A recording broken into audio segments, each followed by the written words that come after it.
Good morning, 7th class SST.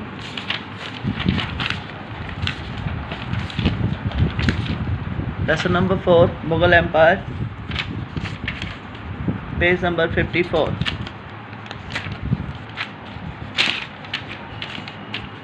The Mughal Empire in the 17th century and after. Administration and military efficiency of Mughal Empire led to the great economic and commercial prosperity. प्रबंधन जो था जिसने सैनिक यानी कि military को बनाया Mughal empire के लिए led to great economic and commercial prosperity, उससे आर्थिक और कमर्शियल सामाजिक दोनों प्रकार की प्रॉस्पेरिटी बढ़ोतरी हुई.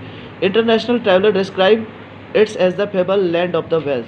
इंटरनेशनल ट्रैवलर अंतर्राष्ट्रीय यात्री जो हमारे यहाँ पर आए उन्होंने इसको डिस्क्राइब किया था fable of the length. But these some visitors were also uploaded at the stage of poverty also extended by the side. लेकिन निर्धारित होने के बाद भी यह समय दर समय और दिशा बर दिशा यह बदलता रहता था. The equalities were glaring documents from 20 years of Shahjahan's reign. लेखा जोखा जो 20 साल का शाहजहां के साम्राज्य का show that the highest ranking mansabdar were only 445 in numbers. Highest rank जिसको मनसबदार बोला जाता था वो केवल संख्या उनकी 445 थी. आउट ऑफ टोटल 8,000 में से केवल 445 मनसबदार थे. This small amount of to be mayor 5.6%. Amount को अगर गिना जाए तो टोटल 5.6% बनता था टोटल नंबर मनसबदार का. रिसीव्ड और टोटल जितने प्राप्त हुए थे वो थे 61.5%, 61.5% of the total estimate revenue जो कर निर्धारित होता था पूरा का पूरा ऑफ द एम्पायर साम्राज्य के लिए as salary for themselves and their troopers. यह उन मनसबदारों की सैलरी होती थी, उनके साथ उनके सैनिकों की होती थी. The Mughal emperor and the mansabdar spend the great deal there income and salary and goods. Mughal emperor Mughal शासक और मनसबदार थे स्पेंड ग्रेट डील खर्चा करते थे या पैसा देते विद देयर इनकम अपनी सैलरी से एंड गुड्स सामान पर. This suspended benefits artisans peasantry who supplied them to the goods produce.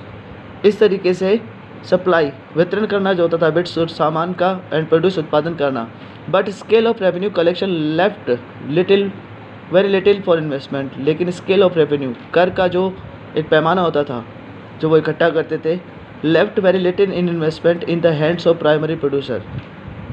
Investment यानी कि उसको पैसा लगाया जाता था प्राइमरी प्रोड्यूसर उत्पादकों पर, द प्लीजेंट एंड आर्टिस्ट कलाकारों पर. द पुअरेस्ट अमॉन्ग देम उनमें से जो गरीब होते थे lived a hand to mouth and they could hardly considered inventing the additional sources. उत्पादन के रूप में ये प्राप्त होते थे जिसमें टूल और सप्लाई टू इंक्रीजिंग प्रोडक्टिविटी, इसमें औजार और सप्लाई इंक्रीजिंग प्रोडक्टिविटी उत्पादन के अंदर जो चीज़ें प्राप्त होती थी उनको बढ़ोतरी करना. The wealthier present and artisan group merchants bankers profited to income bird.